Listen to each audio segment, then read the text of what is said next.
Hot Mic is brought to you by Red Wing Shoes of Fargo. Built to last. 3003 Main Avenue, Fargo. Hot Mic with Dom Izzo. Really?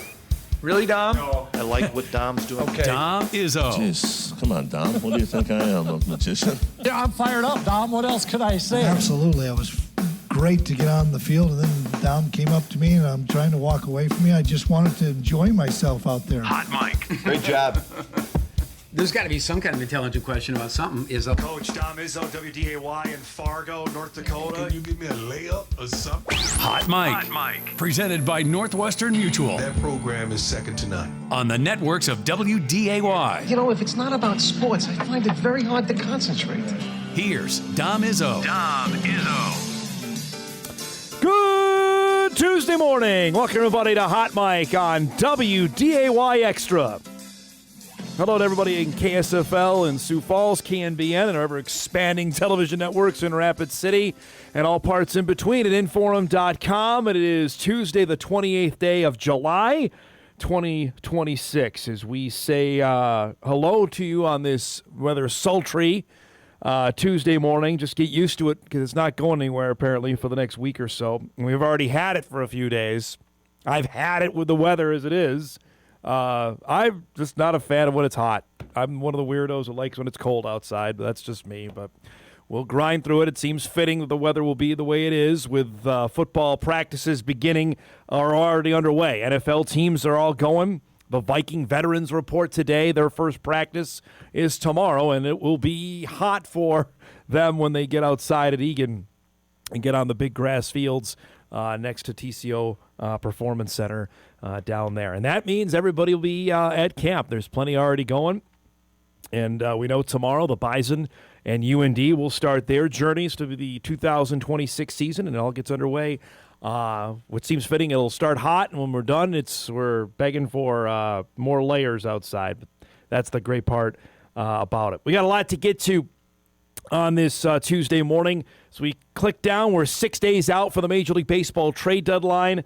Things that went down yesterday. The Twins didn't play. The Tigers lost again. The Tigers are skewing their way towards trading Tarek Skubal. And that will be awfully interesting because they're falling themselves out of the race here. So what happens there could be quite dramatic. And the Twins are sitting as they got Kansas City coming for the next 3 games, and the Royals are at the bottom of the AL Central and wondering what exactly could they do, what will they do with this roster over the next 6 days, whether they add a piece or pieces, or do they go in the other direction and trade somebody? Or do they stand pat? I mean, we've done that before too. Nothing will surprise in terms of whatever they decide to do. Now, the one franchise, I would say, that never sits still in the Twin Cities, the Minnesota Vikings, who, as we mentioned, the vets report today, the rookies reported on Sunday, in anticipation of what's going to be a very active training camp in regards to the quarterback situation, in regards to how this is going to play out over the next month or so. And new general manager Nolan Teasley, who's had the job of, 6 weeks, 7 weeks, has been busy reworking the front office staff. Many have been moved on or asked to be moved on as he organizes how his front office wants to look. And he also knows the kind of players he wants on this football team. He made an addition late yesterday with the signing of Jamal Adams to the roster right before camp gets going. Adams spent last year with Las Vegas, but prior to that he played at Seattle. That's where Nolan Teasley was the assistant general manager before coming to Minnesota. I can't even look at this video. Adams was drafted originally out of LSU by the New York Football Jets and was a great player for the Jets, who then traded to Seattle. He had 9.5 sacks in his first season with the Seahawks. He's been plagued by injury over the last few years. He had 1 sack since his last Pro Bowl season, and last year was the first time he played every regular season game since 2018. Had multiple injuries over a 5-year stretch, though he played 448 snaps with the Raiders last year. Now, you're going to see he's listed as a safety, but he played linebacker last year with the Raiders and opens up maybe a potential interesting situation here because we know that Brian Flores likes to hybrid guys in his defense. Josh Metellus is a perfect example of that. Metellus is listed as safety. He plays linebacker. He has 22 and a half career sacks. Now, I'm sure some see this as well. Okay, that means that Harrison Smith isn't coming back. Of course, we don't know on Smith's status. He could decide he comes back. He might have already told the Vikings, hey, I'm not going to camp. I'll be there come game 1 against the Packers. We don't know. He could come back in November. Could play, wait it out. Don't want to do the first, month and a half of the season. And then I'll be good to go. That's the intriguing part of this, but I don't foresee him as a safety. I think he's a linebacker. Can he stay on the field is more intriguing to me. But this is one of the rare times where an NFL player actually broke the news. He tweeted out, I believe, year 10 with the hashtag Skol, and you can't get more authoritative or the actual voice on it than the actual player announcing his signing as it happened last night. So the Vikes make an extra move here on the eve of camp, and we'll see exactly where Brian Flores has Adams fit onto the field. I'm beyond interested to see what happens at camp. Already today, just watching on or listening to various national talk shows, the Vikes have been a common team that's come up, whether it's over the quarterback situation, whether it's where they fit in the division, all of that. And then obviously the signing of Adams yesterday. Just reading the ESPN story from Kevin Seifert. Vikings general manager Nolan Teasley was part of the front office that brought Adams to the Seahawks in a blockbuster trade with the New York Jets prior to the 2020 season. The Vikings have been awaiting word on the future of longtime safety Harrison Smith, who is contemplating retirement, but Adams has played primarily at linebacker in the latter stages of his career. As we mentioned with the Raiders last season, he played all 448 of his defensive snaps at linebacker. Played 17 games last year, his most since playing 16 during his second season with the Jets in 2018. He has been injury-prone. There's no doubt about it. He was the 6th overall pick in the 2017 draft. Oh, gosh. In his 3 seasons with New York, he made 2 Pro Bowl appearances and was named first-team All-Pro in 2019, and then they decided to trade him because that's what we do. He played 34 games in Seattle because of injury, although he had another Pro Bowl appearance in 2020. That was the big sack year that he had. 102 career games. He's 30 years old, 546 tackles, 22 and a half sacks, 4 picks, and 36 pass deflections. So that's a late addition to the Vikes roster. And now the fun begins in terms of how this plays out. When there's a decision on starting quarterback, maybe there already is one, and we're just going to go through the theatrics of this. I think many already assume that Kyler Murray is going to be the guy.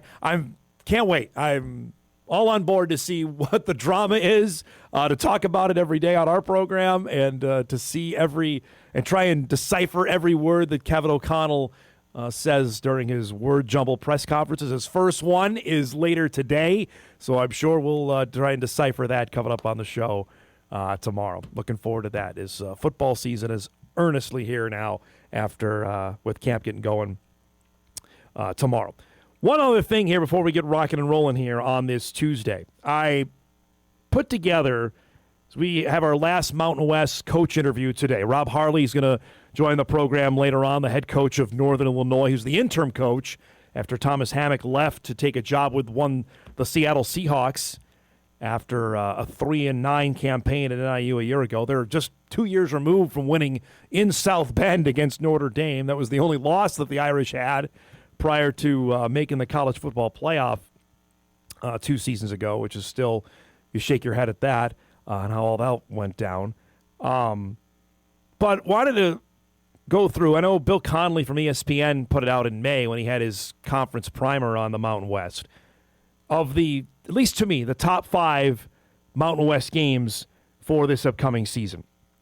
And to me, I picked this totally off of the games I think they're going to have the most importance when they are played. So here is our list without further ado. It starts, honestly, week 2. And you're thinking, week 2, how could it be that important? But it is, because UNLV, after their week 0 game with Memphis, which is a biggie. Memphis is maybe the best team in the American Athletic Conference, coming to Vegas. That's at 9 o'clock on August the 29th. So when you get home from the Bison game against Jacksonville State to flip on Fox that night to watch Memphis UNLV. The week after that, we talked with Dan Mullen. They got to go right and fly to the islands and play Hawaii. That is a monster game for the Mountain West. Find out how good UNLV is after playing a really tough game to go on the road. And we know Hawaii is a different team at home. Granted, the Rainbow Warriors have been some drama here, that they only have 2 quarterbacks now listed on their roster. One of their quarterbacks left the team. I think the supposed backup to Micah Alahado is no longer on the roster. So there's some drama with the Rainbow Warriors getting ready for the start of the season. Next up, again, has UNLV in it. That's when the Bison go to Vegas on October the 10th. That's a 6 o'clock kickoff Central Time at Allegiant Stadium.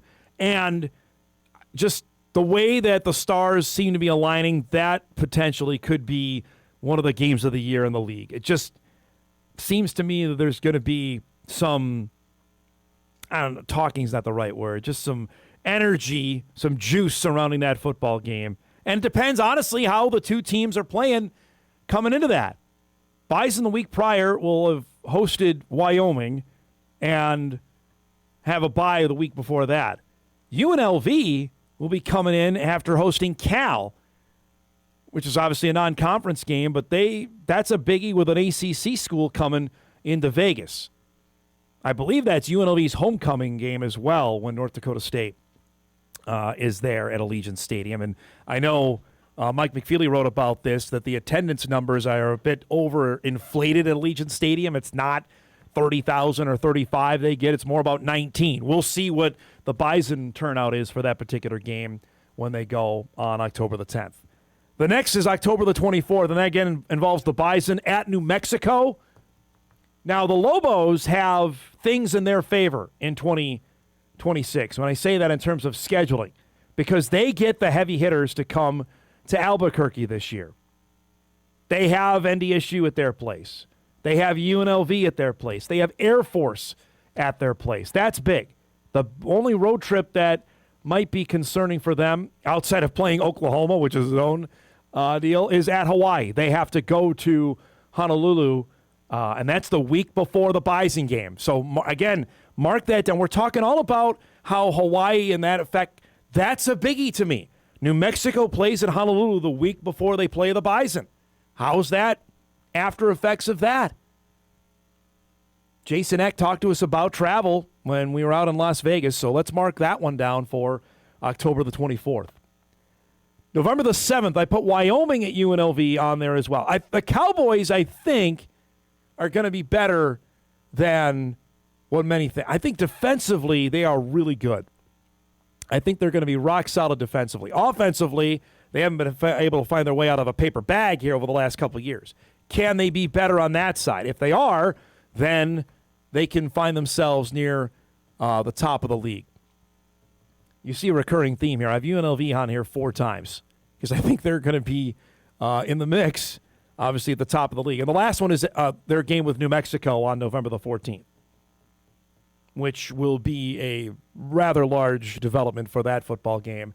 Who knows?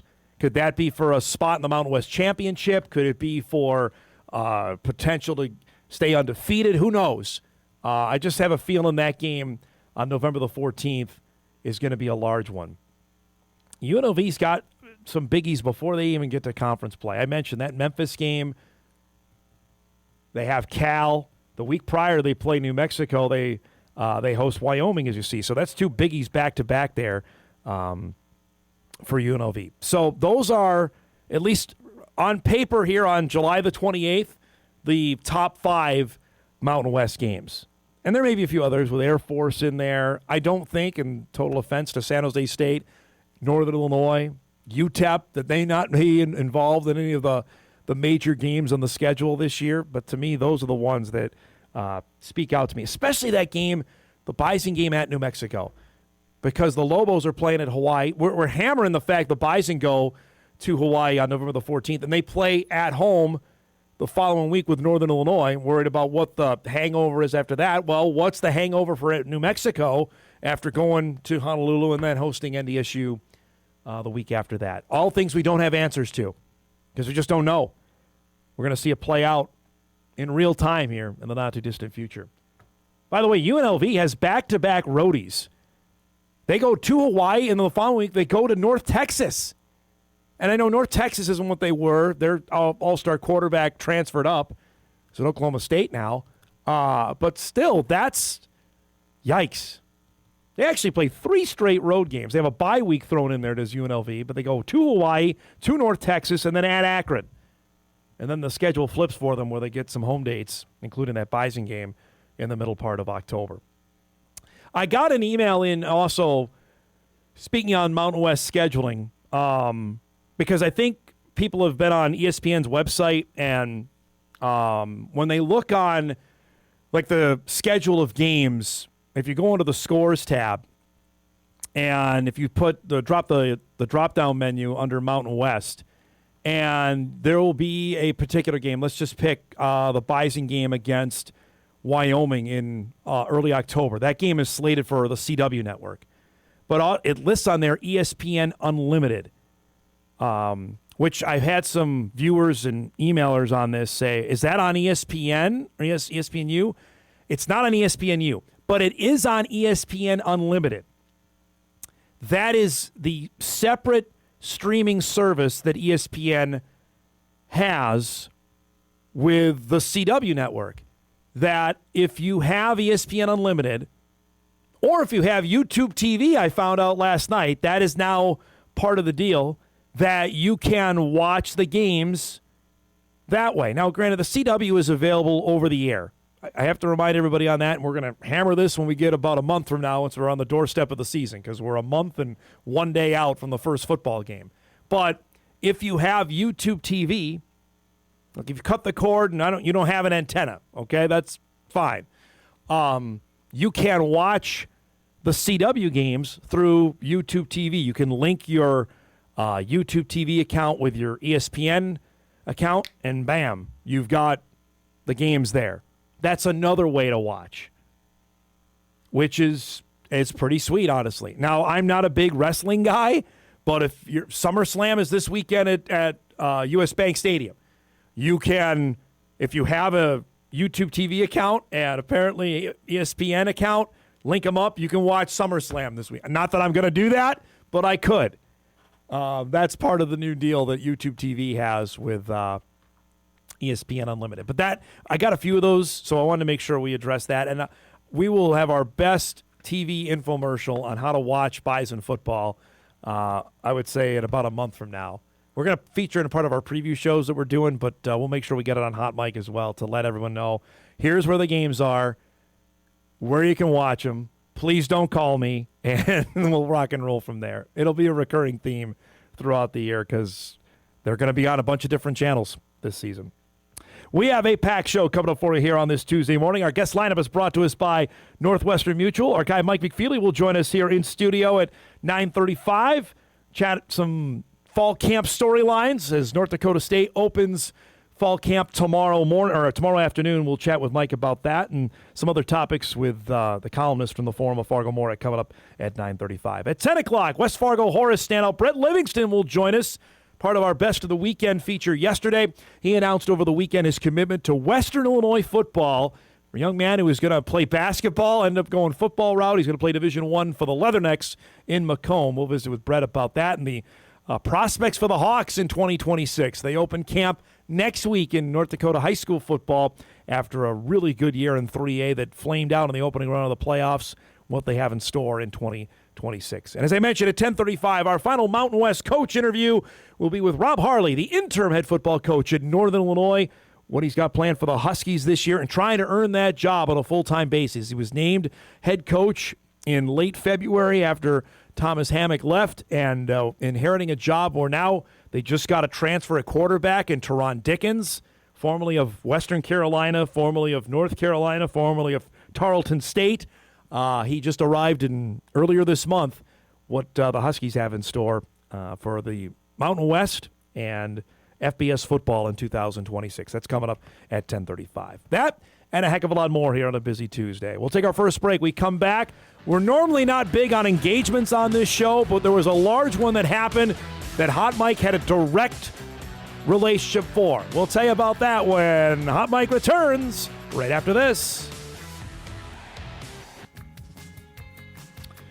We are off and rolling here on a Tuesday morning edition of Hot Mike.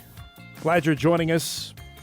A lot to get to. Our guy McFeely will join us in about 10 minutes' time. Now, typically, wedding announcements, engagements announcements, not necessarily our cup of tea on this show. Not necessarily anything against any of that, but that's not what our viewers, listeners will come to this program for. But last night, got wind of a engagement that I would say certainly involves our program. I believe over the weekend, an engagement happened between North Dakota State quarterback Trey Drake and North Dakota State basketball player one Avery Coonan. They announced over the weekend that they are engaged, which congratulations to them. There's the big moment there. They've been dating for a bit, which I'll get to that in just a little bit, the importance on that. But so that's a big deal. Those are two prominent athletes in our area that we know, we've covered, that are getting married. That's fantastic. That's the main headline out of this. There's no doubt about it. Congratulations to them, to their families. That's a huge, huge deal. A very minute part of this is something I didn't find out until about 6 months ago.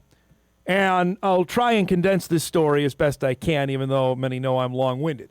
So, I forget who the Bison are playing. Bison women, part of that huge win streak, that 23-game win streak they had a season ago. And I typically stay after the game. We go to Jordy Collins' press conference. We use the sound here on Hot Mic. And Avery was there after the game, obviously. And I go back out to center court, and I'm picking up my laptop and getting all my stuff done and putting it away and getting ready to head home.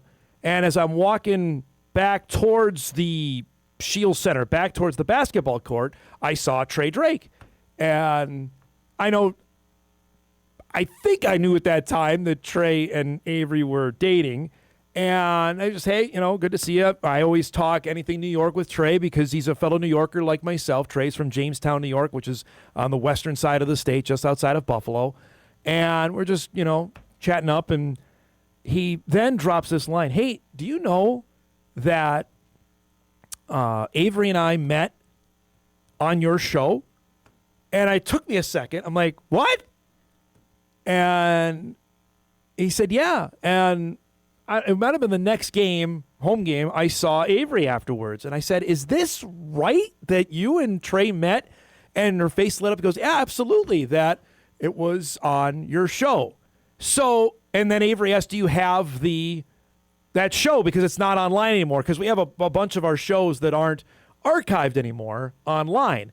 And so Eric went and found this particular show. This is it, July 11th, 2022, nearly 4 years ago to the date. There's me and Trey, and there's me and Avery. And they were on the show on the same day. And that's how they met. So I have to say that, we are now official matchmakers here at Hot Mic. On top of everything else that we do here, we are now setting people up for the rest of their lives. Brody, if we can play that video again, at least of the guest lineup shot, because I had no idea. Trey had committed the day before, and Avery had already committed, and we hadn't had her on yet, of coming to buy some women's basketball. Oh, my gosh. So, we found the video. I sent this to both of them, and now, as I joke with each of them, I texted them both last night. I said, well, I deserve at least 5% credit here for making this happen. I don't know if that means, a front row seat at the upcoming nuptials, but at least we have to have something, at least the Hot Mic logo somewhere, maybe on a balloon or flowers or something like that. We deserve some sort of recognition for this. And, of course, I'm joking. But I thought that was really – I had no idea. You know, this show opens so many more opportunities that I could never have thought of. This one was completely off the board. Completely, that I thought that anything like this would ever come to fruition. So excited for both of them, and it's just a fun story for, at least for us to tell now that this has happened. Because when I heard it, I was stunned, and it took me a second, like, really?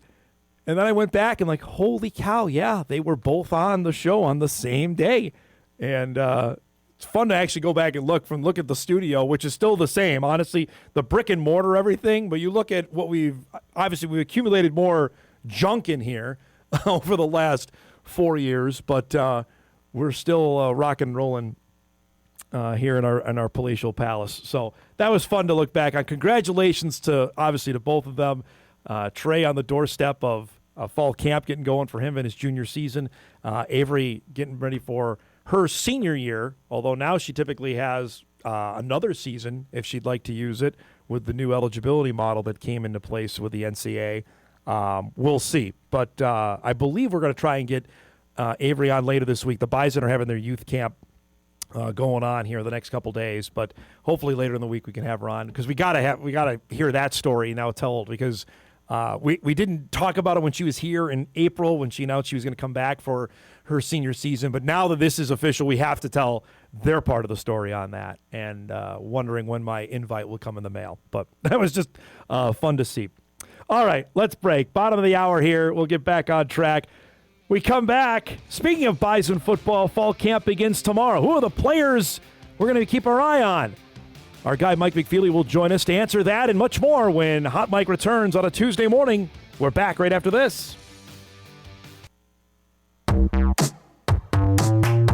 This is Hot Mike with Dom Izzo, presented by Northwestern Mutual.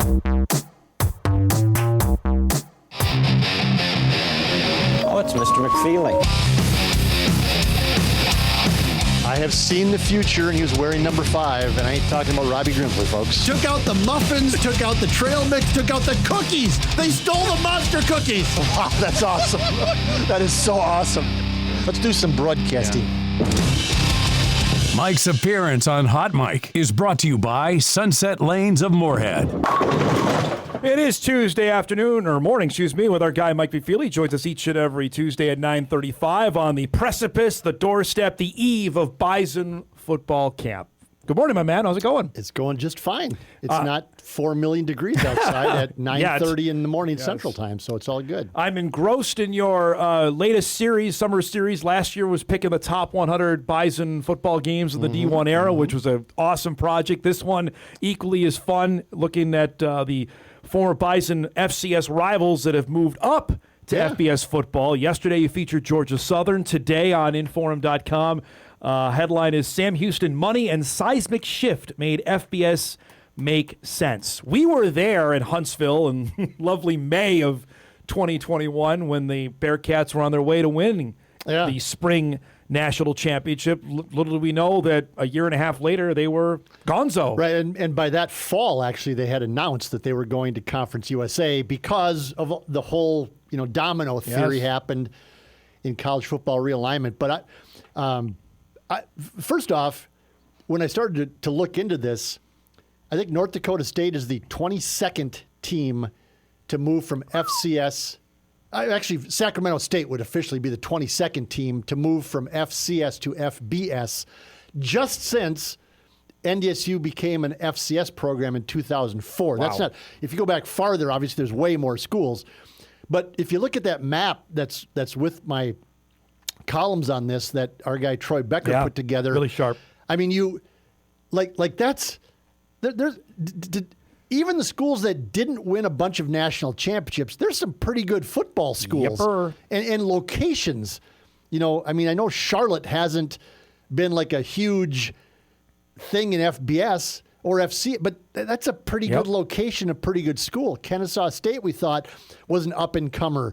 Liberty was a place with apparently a bottomless pit of money at that school. Jacksonville State. Jacksonville State was never a powerhouse, but I mean they're going to be a formidable opponent, by the way, on August 29th.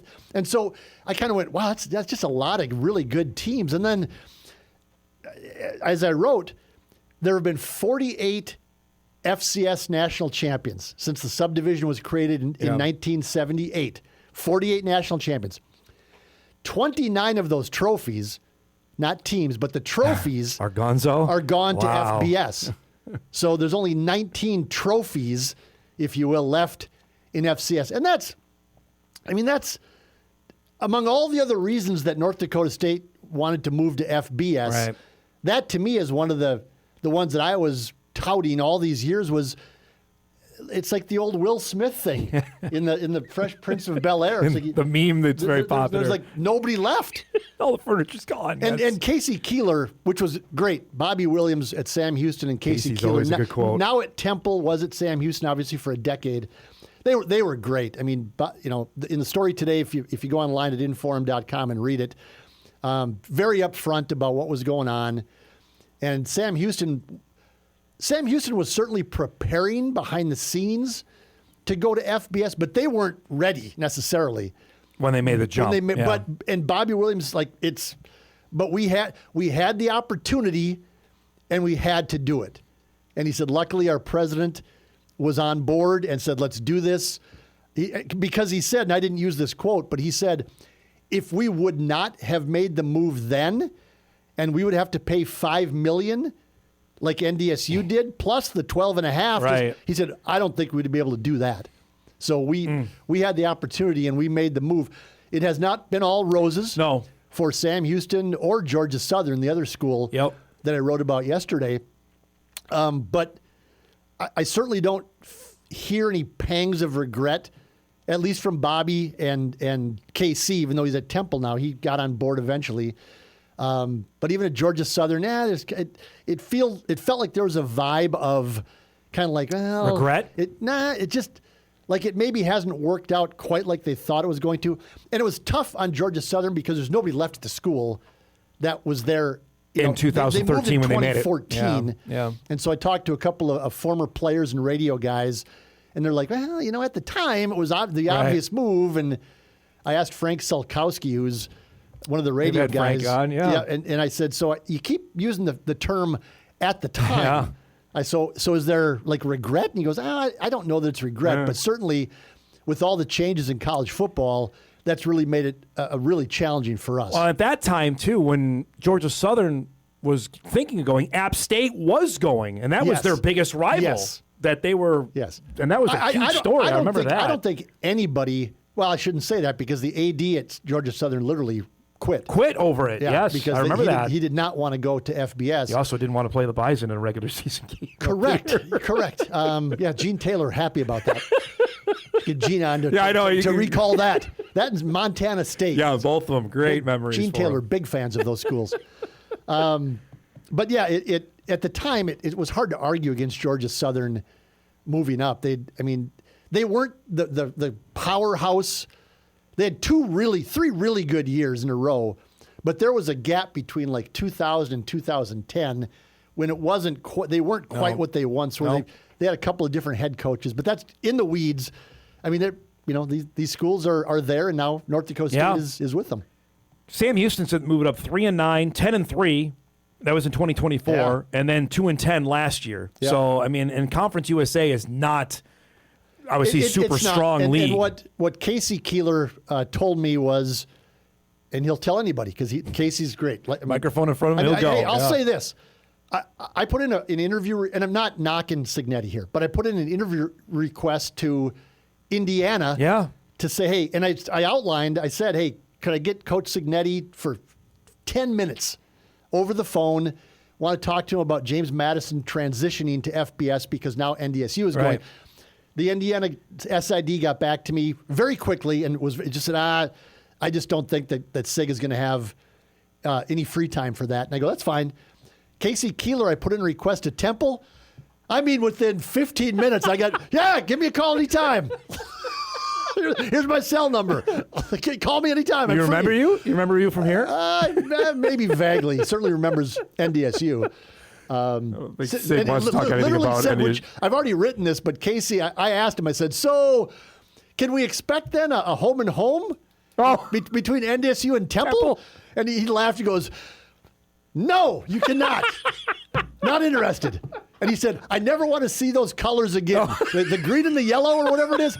I never want to see those colors again. Well, he's got bragging rights because the last time they played, they won. Absolutely. So he doesn't want to. Why would he want to go down that road again? Both him and Bobby Williams, and that's fine. Wow, that was a big deal that they beat North Dakota State in Huntsville.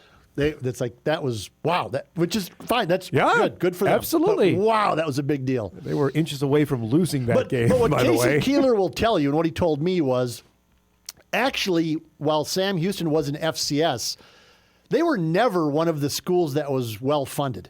Yeah. That Casey kept saying we were a mid-level FCS team in terms of resources. He said, we saw that when we were there. He said we did more with less. Mm-hmm. And he said a big part of it was just location. Right. I mean, we talked about that when it happened. An hour from Houston, and there's so many players and so many kids that just wanted to stay close to home, and we could get bounce backs from the other Texas FBS schools. Name them. and so he said it was just that, and Bobby Williams said we kind of played the underdog role. And we embraced that. And he said, but it's really hard to do that now in FBS because it's just with the transfer portal and NIL, it's like we had 55 players leave after Coach Keeler went to Temple. Right. Between graduation and the portal, we had 55 players off the roster from one year to the next. Yikes. And he goes, so it's just not the same. He goes, well, we'll do the best we can, but and I'm seeing progress, but it's different for us than it's going to be for NDSU. Before we break, not to give away the kitchen sink, tomorrow is on James Madison. Correct, yep. What did you find out about that from dealing with talking with them? Like everybody else, the former athletic director, Jeff Bourne, who was great. When I went out to Harrisonburg in 2018 to write about James, he was fantastic. Gave me all the time I needed. Gave me stuff off the record that I never used. I was like, oh, wow, okay. Actually helped me break a story that they had talked to NDSU about a non-conference. Like a home and home series, right? No, like a destination type game with ESPN was involved, I think. But anyway, he just said, I don't see any reason why NDSU is not going to have a similar path to ours in FBS. He goes, that doesn't guarantee that they're going to get to the college football playoff because some things happened, thanks to our friends in the ACC. Correct. To allow us to get there. But we did get there. He goes, I think the transition for NDSU is going to be very successful. So that's coming up tomorrow. You can read more about Sam Houston State right now. Let's break. We come back. We'll hit Mike's thoughts on some guys he wants to keep an eye on during fall camp. And there's an old friend that's coming back to Fargo for that first game. We'll talk about that one. Hot Mike returns. That was a deep cut. A deep cut. Wow. We'll do that one. Hot Mike returns after this. I'm from Florida. Like North Dakota just sounded like a faraway land to me growing up. So. Trivia question for you. Do you know anything about North Dakota at all? I don't. I know they have a lot of mountains. I can tell you that, but nobody knows anything about the Dakotas, really. Does that surprise you at all? No? Yeah. When I tell people I'm from South Dakota, there's not. That kind of ends the conversation. There's not much to talk about out there. But at South Dakota State, North Dakota State, football means everything, and I think that's another reason why it's a great add to the league. They kind of remind me of like a Wyoming, where football's huge there. Your reaction when you heard North Dakota State was joining the league, what went through your head when you heard that? It was okay. So the first thing that went through my head was like, I get to play at the Dome. That was like my most immediate reaction. Is like I get to play at a legendary place that is known throughout the land. You know, the Fargo Dome is probably one of the craziest things I've ever seen. You know, crazy fans. What more can you say about the Fargo Dome? Did you know anything about the Bison before this? I did. I mean, how do you not? You know, they've been very well known as a powerhouse in the FCS level, and you know when they joined, I felt like it just brought so much more excitingness to the Mountain West. You know, with your guys' name and you guys' brand, it's huge because you guys are the standard at the FCS level, and for you guys to take that next step and you know take the step in competition is great. And I feel like you guys brought a lot of excitement to this conference, and you know, hoping that we get to go play a game up there soon, maybe next season. just a smattering of the reaction that Who's the kid who was talking about the Fargo Dome? Brandon Booker from New Mexico, offensive lineman. Yeah, wow. He was a tremendous interview. Wow, no kidding. Right? I mean, he was tip of the cap to Brandon. He's excited, although obviously the Bison are going to Albuquerque this upcoming year. Is he what do you know? I don't know his year off the top of my head. I don't, but he was fantastic, right? What a great answer. Find him for that game. So fall camp is here. I have a couple stories up on Interim now. These are players I highlighted, Mike, that aren't readily known to the average fan, I think, anticipating for fall camp. But is there a couple guys you're keeping your eye on, either big names or not so much, that need a big fall camp this year? I don't know that there's specific guys as much as groups of guys. Mm-hmm. I have no life. So I've been watching games and highlights from both Mountain West games from last year and Jacksonville State games, at least the highlights on YouTube. And the receiver from Jacksonville State he's big, 6'8", and he can catch the ball. And so you can see some other things going on in some of these games where you kind of go, okay. But I just think that cornerback is going to be an interesting area to watch for North Dakota State, to see who emerges there, because there's going to be some talented receivers. There's going to be some talented quarterbacks. How the things turn out in the line of scrimmage in all these games, we'll see. I have an idea of where I think things might go there. I don't know that. But certainly what we've been told by everybody, from Matt Entz to Tim Paulsek to Jason Eck to Jeff Choate, that where they're going to maybe be challenged these first couple of years is at receiver and at cornerback on the outside, that they need to kind of get their recruiting to just a little different level. Different degree. Jason Eck said it's just going to be different from what they saw in the Valley, in the Missouri Valley Football Conference, with the receivers and some of the skill positions. And so I think that's honest. I think it's fair. And so that would be a group where I'm going to say, okay, so who's going to be the starters, and are they going to be able to guard these guys or defend these guys, however you want to phrase it, in the Mountain West and against a team like Jacksonville State? NDSU's top three corners are all gone. Two transferred. Duffy and Alexander transferred. Shadimi Alfaro graduated. So that stands to reason there. The Bison added 3 transfers at corner as well. And what do we always say about off-season transfers, whether it's the NDSU or any other school? When the coach is adding a bunch of guys at a certain position, that would tell you that maybe the talent isn't where it needs to be. Maybe he thinks that position needs help. And they also did that at wide receiver. They added 3 wide receivers as well. All of that happened after spring ball ended. Correct. So that also tells you maybe exactly what he's. Now, granted, there was a couple guys hurt as well, but to your point, there was maybe a talent dearth that was there. But I think I don't know. I mean, I keep going back and forth in all this. And I'm glad that football's finally here, by the way. That's going to be my column tomorrow, is we can stop talking football? about everything else, which is Tim Paulsek has been saying this for 3 months, but he doesn't control me. But we can finally talk about football. Yes. It's all, the joining the league and the jersey patch and the bettors and the video game and the getting into the league and media, all of that stuff now. Can we just... It was fun. Yep. It's really fun. Yep. But now it's like, okay, like how are they going to be? Right. Are they going to be any good? I don't know. They might be all right. Nathan Hayes, by the way, I'm going to ask the kid about this tomorrow when I get a chance to talk to him. Oh, I saw this. The Athletic, has Nathan Hayes. Yeah. And they don't know what they don't know. That's my cliche for the summer about this Mountain West stuff and this FBS stuff. Nathan Hayes is ranked by The Athletic as the 128th best starting quarterback in FBS. Of the 136 FBS programs, he's 128. I find that hard to believe. Yeah, correct. Yes, yeah. I've seen just enough of him play to go, I don't know, man. His arm is like Carson Wentz-like. Paulsek said that exact term to me when part of our preview we're going to air on the news tonight. Cam Miller said that Nathan Hayes is the fastest quarterback in the... He was faster than Cole Payton, according to Cam Miller. I don't know if he said he was the most athletic, because Cole Payton was pretty darn athletic. But Nathan Hayes can run and throw. Now, we've talked about this before. There might be times when Tim Paulsek is a bit challenged with Nathan Hayes' confidence in his right arm. Right? I mean, when there's 3 guys on one player, And Nathan Hayes says, I can throw it right through those guys. Maybe he can, maybe he can't. But my point is, I don't think that he's the 128th best I don't think quarterback so either. in FBS.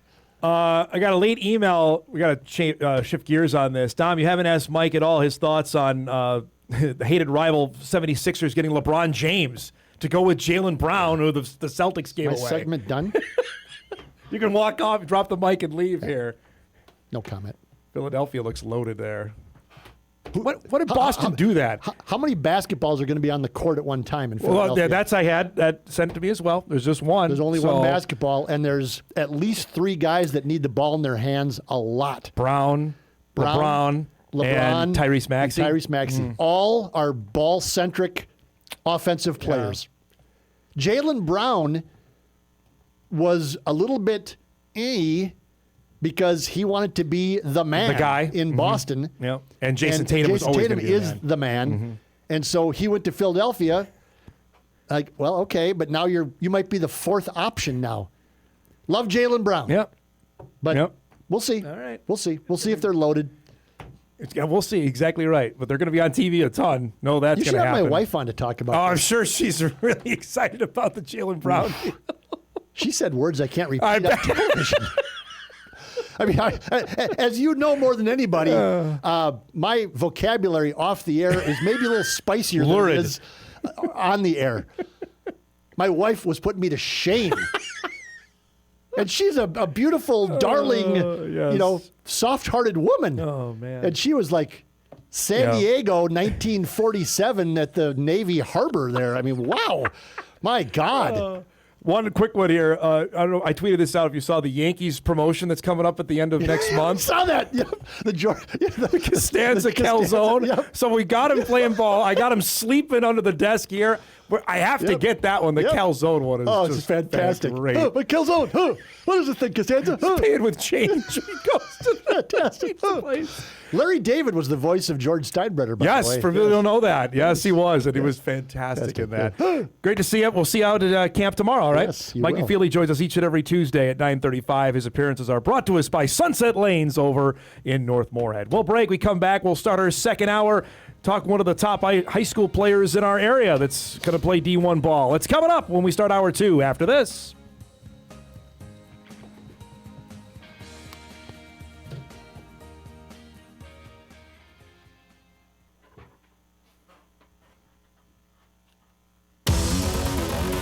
This is Hot Mike with Dom Izzo, presented by Northwestern Mutual.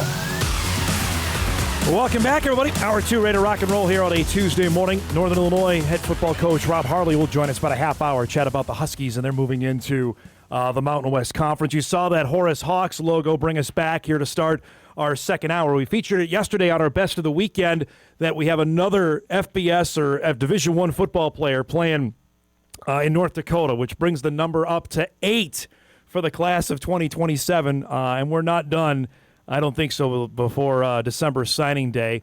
Horace opens fall camp a week from Thursday. One of the guys certainly to watch in the EDC is Brett Livingston, who committed to Western Illinois over the weekend. He joins us here to start our second hour on a Tuesday. It's good to see you, bud. Congratulations.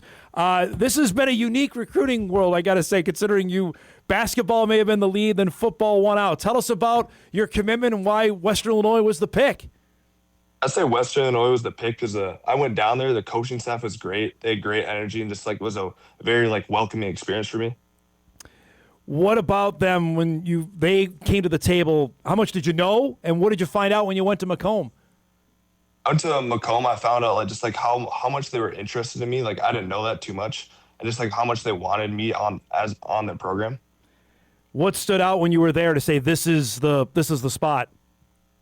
I would say it's the coaching staff again. Caraway did a great job at making me feel wanted, and then I had a great talk with Coach Davis, so that made it way more me wanting to go there. I have to ask what the last few months have been like, because you had some other offers. Has this been a roller coaster ride? How would you describe your recruiting process over the last few months? I would say roller coaster ride. I had a good amount of interest from NDSU and Western Michigan, but they both just started to die down, and I had some other interest from colleges, and then Western Illinois came, and that's just what I decided to go with. How was it to not maybe get either frustrated or just to not get too down in the dumps when knowing, all right, well, what's going on? Can you tell us about that, how emotional this was?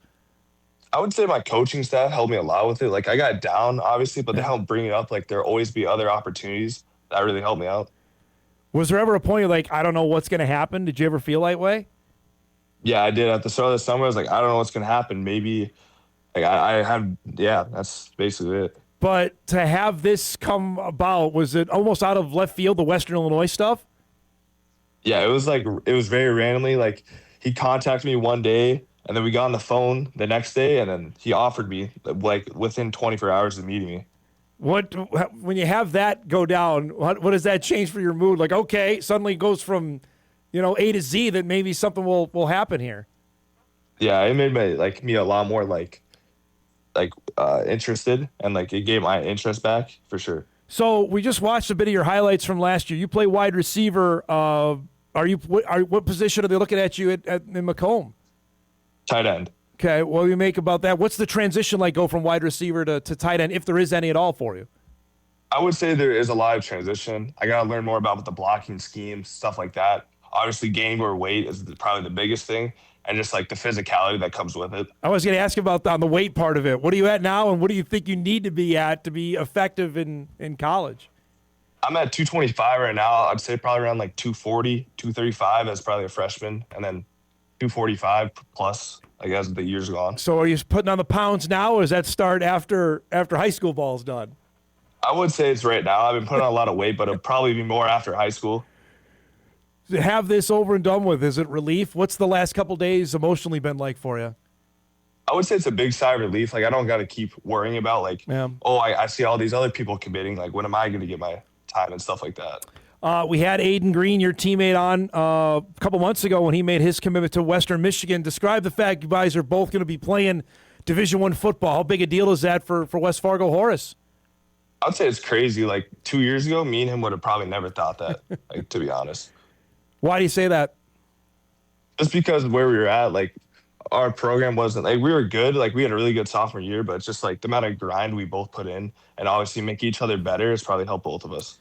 Describe, for people that don't know, they might recognize you more in basketball than in football. Describe how important basketball was growing up and maybe how that helped you in football. I would say basketball has helped me a lot with my athletic ability. Like, it's made me a much better athlete. And then also just being, like, a better leader and going through adversity in a different sport has helped me in football. When did you realize that maybe football was a path to go down and maybe it wasn't going to be basketball? I would say it was my junior season. Like, I had a pretty good junior season. That's when my recruiting process started to pick up more, and then throughout, like, the spring and then into the summer. So was that difficult? Say, all right, I've played basketball all my life, but this might be I might have to leave it behind? Yeah, it was a little difficult.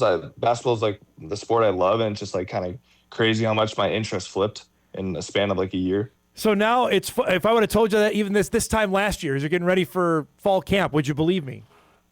No. Yeah. I wouldn't believe you. Yeah.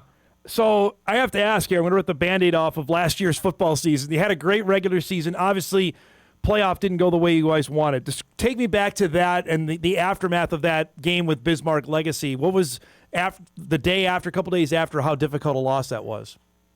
It was a very difficult loss, but then it was more hard on the seniors. But for me, like, I was already thinking about the next season, how much grind and stuff has to go into that.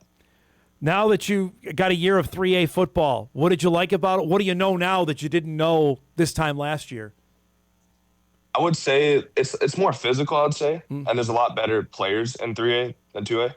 What are you most excited about now for this senior season? I'm most excited about, like, how well and connected our senior class is. Like, we've been playing with each other for 4 years, and seeing us all get on the field will be a really good experience. So now that you've had a chance to go through it, obviously Cheyenne I know stands out. West Fargo is clearly a rival. Is there anyone who else is like, all right, I think this may be the team after you graduate? This is going to be the big rival for Horace going forward. I would say probably Kindred. Like, just how close we are. That's my opinion. So I'm glad you brought that up. So take me back to that game. We were just showing a little bit of it. What was that game to play in it last year like? It was a crazy game. Like, it was a roller coaster. Like, at the start of the game, we were not doing good. We started to pick back up in the second half, and then right at the end, it went down. So it was a very fun game to play in. You're going there. What do you think that's going to be like for week 2, I believe, this season? It's going to be a lot different. We're going to be playing on grass. Never played on grass in my high school career. That's going to be a big difference. Think about that. You've never played on grass. What do you think that's going to be like? It's going to be weird. Like, just how you move is going to be a little different. That game alone, Brett, if I have my numbers right, at least 4 guys are going to be playing Division I football when you guys play Kindred. What's that? What do you say when you hear that? That's crazy to think about. That's my thing. What do you not know? Maybe people not know about the talent level that's here in North Dakota right now. Yeah, there's so much talent in this 2027 class. It's crazy. How many of these people from other states? Oh, go ahead, bud. Sorry. People from other states probably have no idea. Yeah, like, honestly. What do you think the reason is for that? Is it fact of weight training, doing it all year round, or a combination of everything? What do you think the biggest reason why it's blown up over the last little bit? Probably weight training. Like, I think everyone I know is always in the weight room. That's probably the biggest thing. All right, so we're on the eve of camp. Give us what's the last few days like? Is this a little relaxation, or you are working up for it? What's the attitude I'm working next up week? for it. Yeah, I'm working up for it, getting excited, still working out constantly. So, yeah. Are you appreciative that maybe camp isn't starting this week when it's 95 outside? Yeah, a little bit, but I kind of wish it started this week just because I love playing football. Coach McMahon's been on the show a few times. You got a good Coach McMahon story you can share with us on the air? I don't got one. Not to give any right now. What is fall camp like? Like, when you get in the middle part of it, what's the grind like, knowing we're still a little ways away from playing a football game? Our fall camp's like hard since we do 8 to 12:30 practices. Yeah. Like, we do we do 2-day practice, but all in one. So that's when it starts to get harder towards like the middle to like where it's kind of getting closer, where we go like to 4 to 6, like after school practice. Yeah. Practice in the morning, is that a good thing? Is that all I know that's probably all you know. You like that? Would you prefer to go in the afternoon? I would say I prefer it because it would be so much hotter in the afternoon. Yeah. That's probably the biggest thing. Last couple things here before we let you go. Did you celebrate once you made the announcement, or did you have any big plans after making it official? No, we just had to drive home 10 hours the next day. So, yeah. What do you know about the league they play in and the kind of teams that you're going to be facing going forward? I know a little bit. I didn't know much going into, like, I learned more about on the visit and the teams. Like, I recognize some of them, but not a lot. How much is that something you're going to be working on, homework? Like, this is who I'm going to be playing. This is where we're going to be going over the next little bit. Yeah, I'm going to be, like, watching their games this season, figuring out, like, the other opponents and whatnot. Last thing, and I appreciate you doing this, just to have it over and done with, bud. Tell me about the emotion of it's over. I don't have to worry about this anymore. I would say it's just a big sigh of relief. I don't have to stress about it going into my senior year, and then, like, during football season, I could just focus on football and not, like, the recruiting process. Well, we appreciate you doing this, man. Congratulations. Thanks for giving us a few minutes. Good luck this year. Stay healthy, and we'll see you on the field, okay? Thank you. There he goes, Brett Livingston from West Fargo Horace High School. As we mentioned yesterday on our Best of the Weekend, announced his verbal commitment to play football at Western Illinois. The Leathernecks, of course, as we all remember, WIU, formerly a member of the Missouri Valley Football Conference, in their 3rd season now in the Ohio Valley. And, Brett went into it a little bit on the offers he had, because people are going to say, well, wait a minute.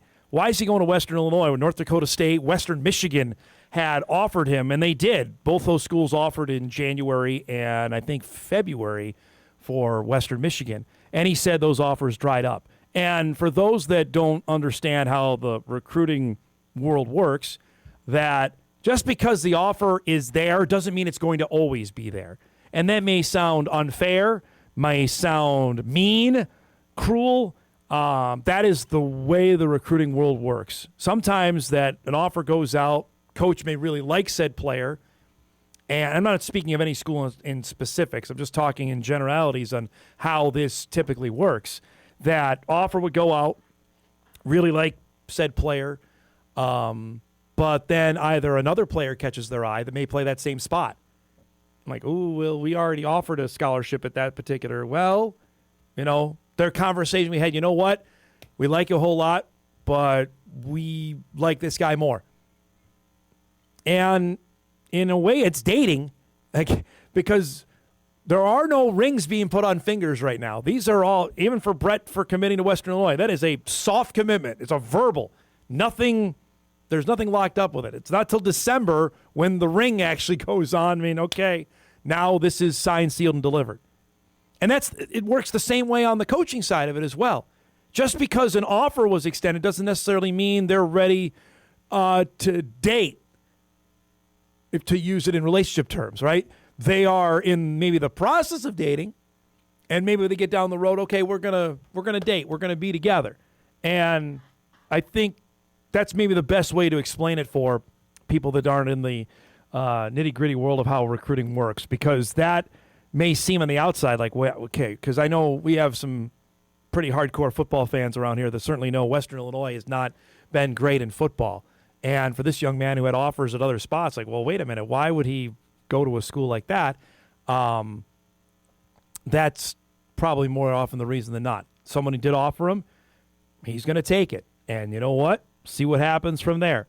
And you can't begrudge the young man for panicking, maybe. I don't know if panic is the right word, being worried about it, that, well, I had these offers and now they're gone. Now what do I do? And he talked about that a little bit during our interview. So that's the best way to give you the behind the curtains on how it works. Just because an offer is extended doesn't mean that team is fully committed. Some are. Some, like, if there's an offer that goes out, we want this player, and it all depends as well, sometimes, if said school takes photo with player when they offer him, and that goes out on social media. That's another step level of commitment to our scholarship offer. I'm telling you, I know you shake your head at it like, man, that's kind of gross. Yeah, recruiting is. It's a nasty world. And sometimes you get caught up in it, and hopefully you come out on the other side. And we thank Brett for giving us a few minutes there to give us the lowdown on his commitment to the Leathernecks. All right, let's take a break. We come back with a few emails to get to. I want to touch back also. We teased it during Mike's segment. We ran out of time on the analyst that's going to be on the call for the Bison-Jacksonville State game. Has some unique connections to North Dakota State. We'll do that when Hot Mike returns. Back after this.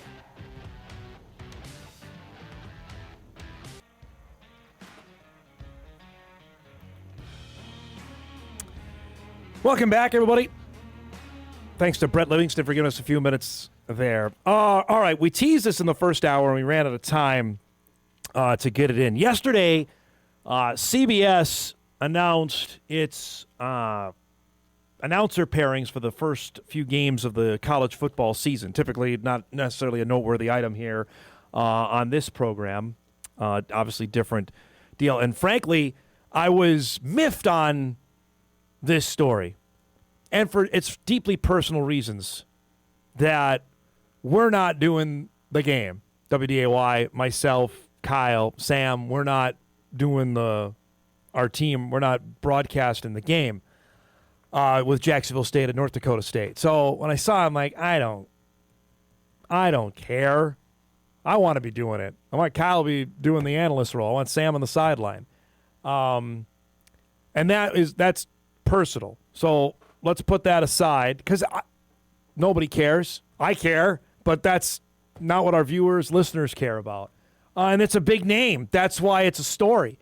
CBS Sports announced that former LSU and Notre Dame head coach Brian Kelly will make his booth debut in the Week 0 game between Jacksonville State and North Dakota State. So on top of the fact that it's all the fanfare, it's the Bison first game moving up after a historic run at the FCS level, now they've got a polarizing figure that's going to be at the Fargo-Dome broadcast booth, we believe, for that game on August the 29th.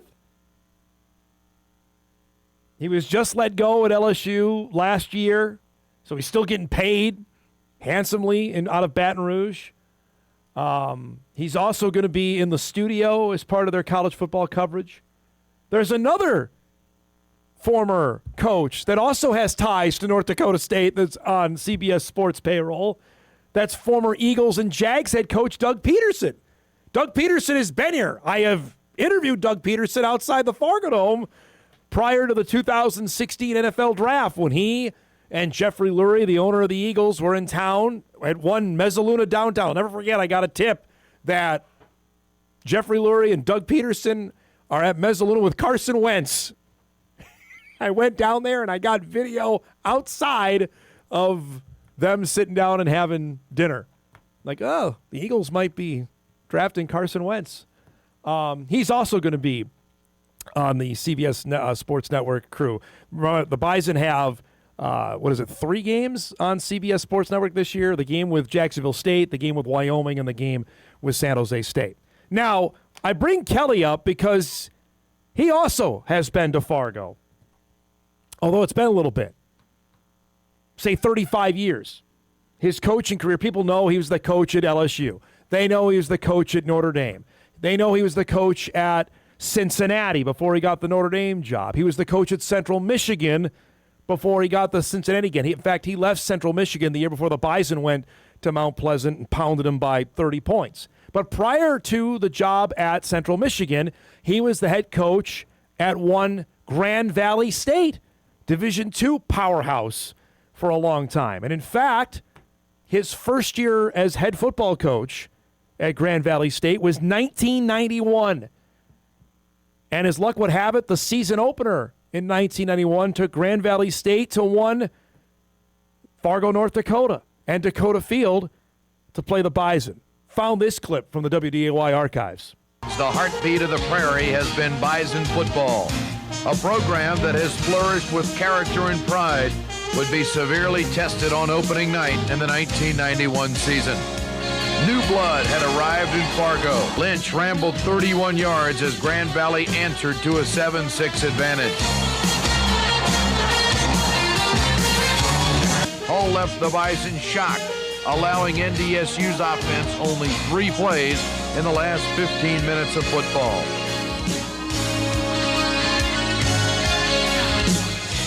Pounding out 414 yards total offense, Grand Valley left the Bison stunned 21-17. That ended a North Dakota State 26-game home win streak. But when you saw Grand Valley State run onto the field, guy in a white polo and black shorts, that's Brian Kelly. So I would imagine on the to-do list for us for Bison Game Day or for our newscast, I'm going to put it out there, is that we talk to Brian Kelly for our show, because that it's a notable name, and he's been here, so there's a connection. Now, granted, he's never seen the Fargo Dome. If you see that great video with the late Ed Schultz narration, and I know that for a certain age bracket, those days are the glory days of North Dakota State football. There's a fond memory of those old WDAY highlight videos that had set to music and the great games that we used to televise 35 plus years ago. But so he's been here. So there is as Mike said, a deep cut connection. I'm not sure how much he remembers, but maybe more than we are being led on to believe. We'll see. But that's a little bit on the broadcast stuff. And we'll find out more as we get closer to it. I believe I was told Rich Walls will be the play-by-play guy for the game. That's not been confirmed as of yet. You may know him. This is a funny Simpsons callback there. You may remember him from such broadcasts. He was the play-by-play guy for the Florida Marlins for a long, long time. He does call Mountain West games on CBS-SN. I'm trying to remember what other gigs he's had, but that looks like that's going to be the broadcast team for the Week 0 game with the Bison and Jack State. So Brian Kelly, just a polarizing figure in college football. There's no other way to say it, from his time at Notre Dame to his rocky time at LSU. Will be calling the game to start off the Bison season on August 29. Just you kind of shake your head to see that come about there. Got an email also from the Vikes that made it official on the Jamal Adams signing. They also signed a running back, Jordan Mims, out of Fresno State, after he came into the NFL with the Bills as an undrafted free agent in 2023. Spent last year on the Titans practice squad and most recently with the 49ers. Vikings running back situation is really intriguing to see also. What if Kevin O'Connell actually decides to run the ball at all in 2026? They drafted a running back. Obviously, they have Aaron Jones back. They have Jordan Mason, who they traded for last offseason. I mean, they didn't use Jordan Mason at all in the way we thought they would. What they end up doing with their running game is, I think, awfully critical because you can't just, even if it is J.J. McCarthy or Kyler Murray, you can't drop back 50 times and throw it in the NFL. It's just not going to work. So we'll see what that plays out. It's another position that to watch when the Vikes open camp starting tomorrow. Let's see. One other email down. What are the chances Joe Ryan gets traded? I don't think high. I'd like to be correct on that one. Like to see the Twins stand pat because they have vowed they're not trading Buxton. And Ryan's dinged up right now, too, so that may devalue his trade assets on the market because he's not 100%. But they could get a nice haul. I think they get a nice haul for Ryan Jeffers. Even if they decide to pull the plug and we're going to sell, they could get something, I think, for Jeffers. I'm not sure about. Granted, there was one trade that they would have with the Yankees that they got Anthony Volpe back, and Volpe has flamed. He's not been the next Derek Jeter. I think that's what Yankee fans were hoping that Volpe was going to turn into. We'll see. It's going to be very interesting how that pans out over the next 6 days. The Twins have a lot to say about it. They play well, take care of business against the Royals, are in it. I think they're going to force management to say, hey, we're contending for this wild card and potentially the division. Add us a couple pieces and let's go. We'll see. Bottom of the hour is here. We'll break. We come back. We'll visit with a new head coach at Northern Illinois. Just been on the job all of 5 months. Rob Harley joins us on taking over the Huskies and moving to the Mountain West. That's coming up when Hot Mike returns. We're back after this.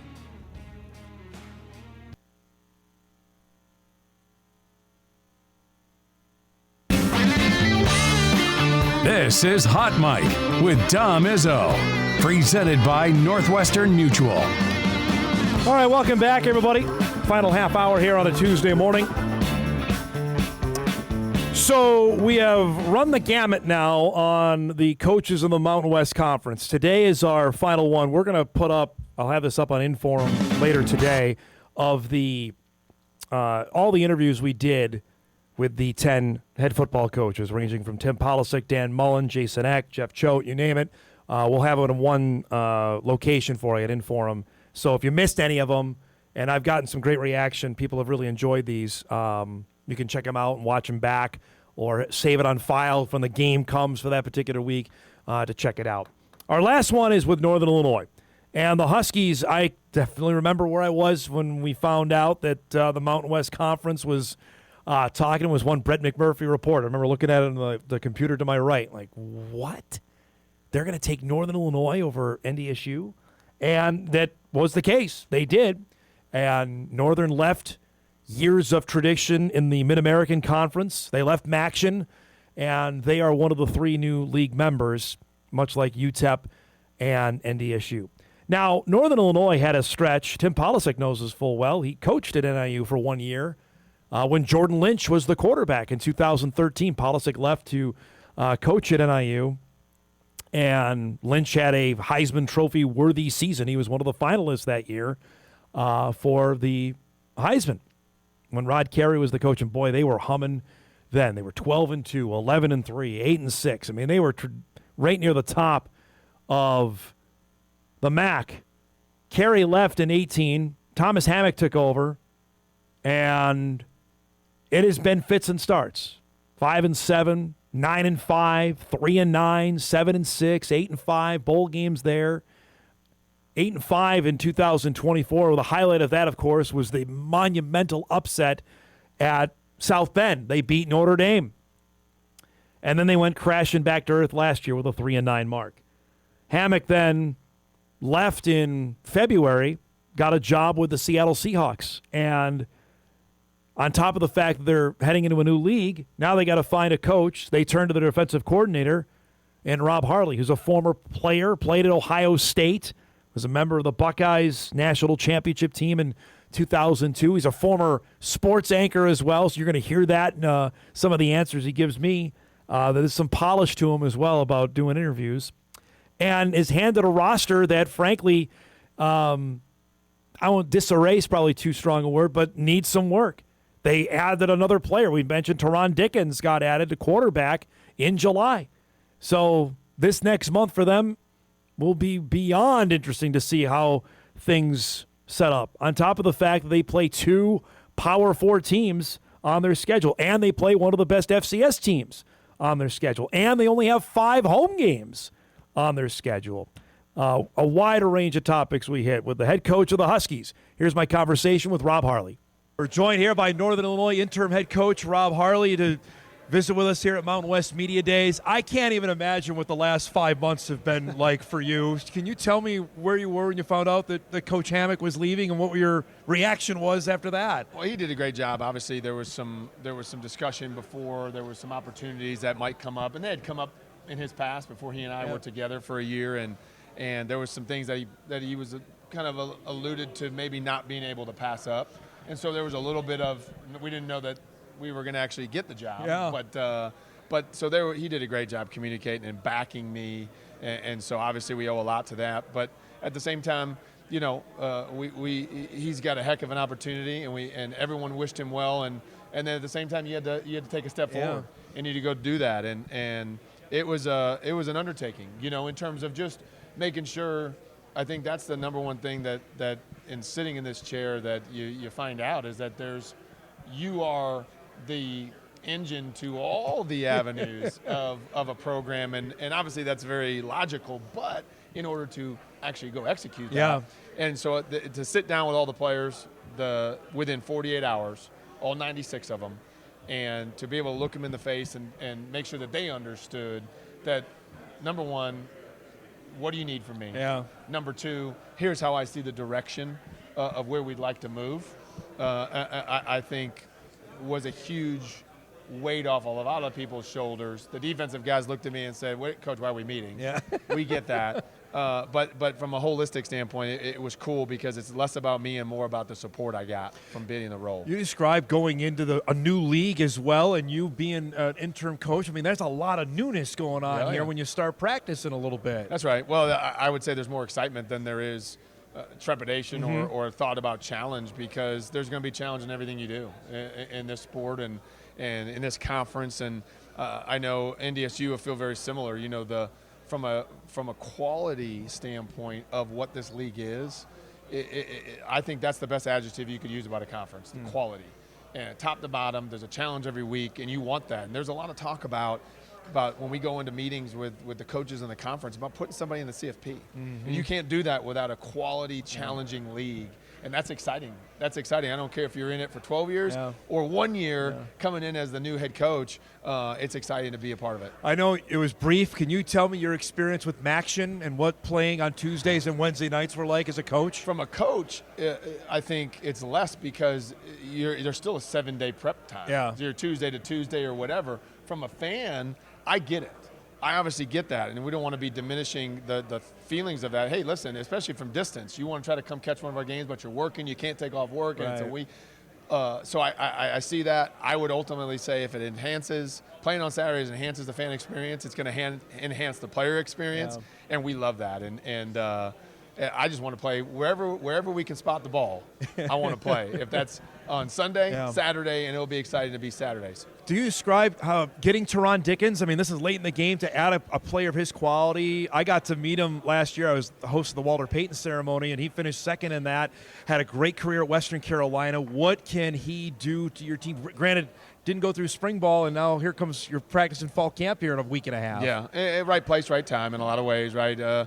Was headed down a different path, and that didn't come to fruition. And I think a lot of it, whatever the timing may be, so much of anything, whether it be a high school kid, but definitely a transfer, you want to hear what are they hoping for out of the next step. Yeah. And that aligned with what a lot of our players want and what we want to be as a program. So I think that's where it starts first, not just what can the player do, what do they want? And can we help provide that? And then what are they interested in? And he's interested in opportunity. And we can afford that. We're going to have a heck of a quarterback battle, which I love. I don't shy away from that. People think that not knowing or this, that, and the other thing, that's going to help you in the long run when things get tough. Down the stretch of the season, we learned that, no pun intended, the hard way last season. When we played 3 guys, whether it be injury or different things, you're going to need your team. And we had a conversation with the quarterbacks before that. Hey, listen, we want more variety in that room. That's nothing you did. There's nothing you did that negatively that made us bring another guy in. We want more variety.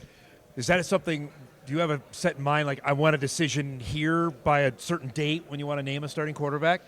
I think it'll be much more organic, and I think we'll know. I think we'll all know. I mean, in all the years, maybe not being a head coach, in all the years where I've coached, whatever position I'm coaching, you kind of go, yeah, it's time. That's the guy. Yeah, it's time. They make the decision for you. And a lot of times you'd say probably you go scrimmage 2. Right. You go Correct. 2, scrimmage 1. You see where everybody is. Scrimmage 2. You're going, okay, who's the most consistent? Correct. So I mean, just to put it on there. How much you know about the other schools in this league? You've coached all over the place, but what's your familiarity with the schools that now Northern Illinois is joining? Yeah, intimately, not a ton in terms of playing teams out there, but we've already watched. We've watched all of them. We watched all of them starting in January. We've done it all this summer. Yeah. So just like I said, the top to bottom, maybe not depth, right? I think we're all in that landscape of college football where it's like, oh, okay, the depth of everybody's roster, but the depth meaning at all positions across the board, laterally, everyone's going to have good players. Yeah. Everyone's going to have good players in this league, and they're going to be tough. And NDSU, being a part of this Midwest region, what type of brand you're going to go in. And when we come up there to the Fargo Dome, it's going to be 2 Midwest tough, disciplined teams going against each other. And I think you'd say that no matter what the styles in this league, you're going to put discipline and tough along there. A lot of people want to call this pass it and air raid and all this different stuff. These are disciplined and tough teams. How much for yourself, not trying to put the weight of the world on your shoulders, saying, I want this job, I want it permanently, and try not to think about that constantly? Yeah, I don't know. I don't know what thinking about it does. How about being a coordinator or a linebacker coach saying, I want to be a head coach? Yeah. Other than having the goal and having those things happen, I don't know what thinking about it. You got to do a great job of what you're doing. Mm-hmm. And to me, I get the question all the time, right? What, and maybe that'll forever be the question, even if it's 7 years in. It'll be, what'll be success this season? It'll be playing the way we want to play. When you turn us on and we come up there in November and you guys watch us and after the game we see each other, we remember this interview and you say, listen, you guys are, that style of play is cool to watch. Yeah. Whatever the ending of the game be, you guys are playing it the right way. To me, I want to win all 12.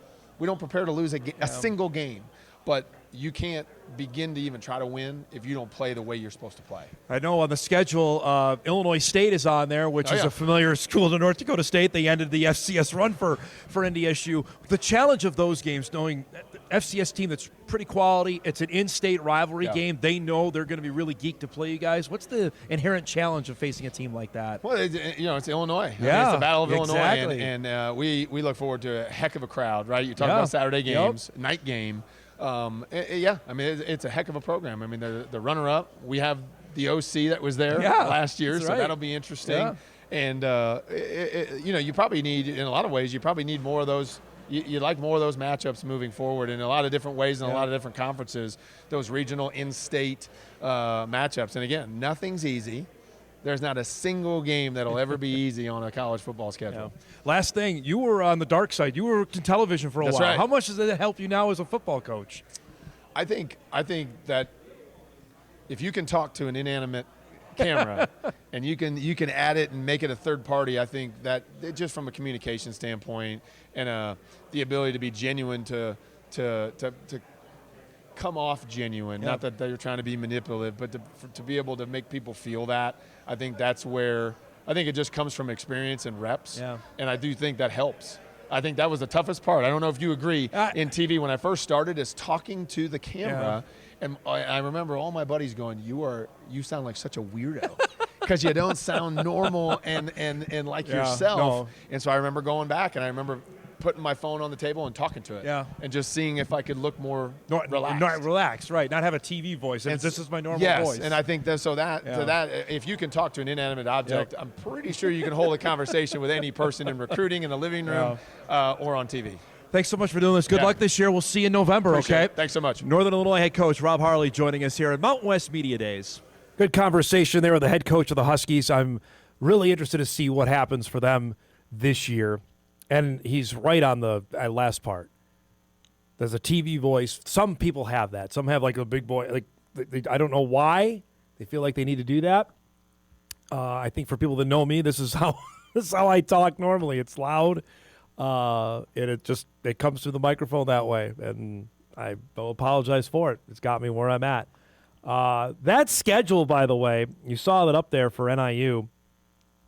Does them no favors, by the way. They have one of the rarities in FBS football. You see this all the time in FCS. I don't think we see it all the time in FBS. They have 7 road games, only 5 home games. They have 2 bye games at Iowa, at Arizona, 2 of the first 3 weeks of the season. Sandwiched in there is that game with Illinois State, which, Brock Spack's going to have them geek for that. They love beating the in-state schools. They've beaten Northwestern. They have beaten the other. They love the rivalry game they have with Western Illinois. They love the rivalry game they have with Southern. They love the rivalry game they have with Eastern Illinois, right? Northern's a big one. That's an FBS opponent. Illinois State, no matter what form they're in, they'll be amped up for that. It's a night game in DeKalb. And then they go to Wyoming. They get Hawaii to come to their place, which is a win for them. That's a long haul there for Hawaii. They got to go both to UTEP and DeKalb this year. They got to go to UNLV. They go to San Jose State, and they go to Fargo. They end with Nevada and UTEP coming to their place as well. So a lot of work there. Dickens is a really intriguing piece in here. Tehran finished second out of Western Carolina in the Walter Payton balloting last year behind Bo Brungard of Youngstown State and ahead of Cole Payton from North Dakota State. Simply a numbers deal there. He picked up great numbers. Western Carolina didn't make the FCS playoffs a year ago. He enrolled originally at North Carolina. Grades were told were the reason why he didn't stick there. And obviously, you saw the news that came out of Chapel Hill yesterday. It's not good with Belichick's program right now, so maybe that was a blessing in disguise for him that didn't work out. But there's a true quarterback competition going on there. There's one going on in Nevada. There's a couple other schools in the league. They're going to have San Jose State's and others. So at least 30% of the league is going to have QB battles that we'll be watching over the next month of how that plays out for those respective teams. All right, we'll break here. We come back. We'll wrap things up. I already reached the end of the show. We'll come back, get you ready for a busy Sports Tuesday, and look ahead to the show tomorrow. It's coming up on Hot Mike Raps on WDAY Extra right after this. All right, wrapping things up here on this Tuesday morning. We're back with you tomorrow. Excited. One of our guests tomorrow on the show, Merritt Beeson, will join us, former Nebraska Cornhusker standout volleyball player. She'll be in town this weekend for a big volleyball camp going on at Cheyenne. She will join the program tomorrow, talk about, playing volleyball both collegially and professionally, and how crazy college volleyball has got over the last little bit, including playing that outdoor game in Lincoln where they had 100,000 people to watch a game. So she'll join us tomorrow, part of a busy show. Looking forward to that. Big Ten Media Days are officially underway. I'm giving you a tease for what we're going to do for what to watch here. But Commissioner Tony Petitti said today that in Chicago, the league is on standby and expecting updated bill language on the Protect College Sports Act, which is, quote, imperative for the league to determine its position.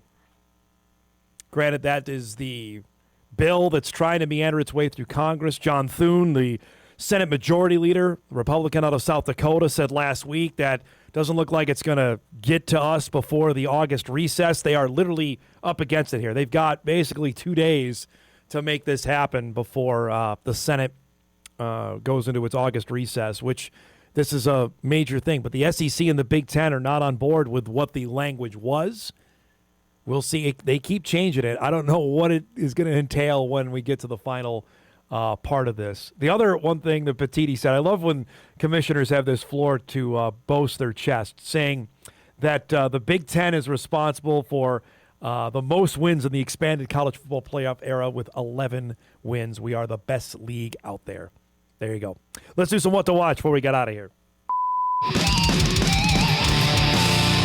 Well, when you've won the national championship 3 years in a row, you can say that. Their coverage is on now on Big Ten Network. The Gophers are in Chicago tomorrow. We'll hear from PJ Fleck tomorrow as part of Big Ten Media Days. Twins in action tonight with the Royals, 6:30 on Twins TV for that one. Looking forward to see how they play against a bad Kansas City team. The Lynx open up the second half of the season. Nafisa Collier will make her home debut. Remember, she played before the All-Star break. That was on the road tonight against Toronto, 7 o'clock on Victory Plus. That'll wrap up our show for today. Our thanks to Mike McFeely, to Brett Livingston, to Rob Harley. If you missed any of the show, you can podcast it later today at Inforum.com. You can watch a full replay on WDAY+. Thanks so much for making us part of your Tuesday, everybody. Have a great day. Stay cool. We'll see you back here tomorrow.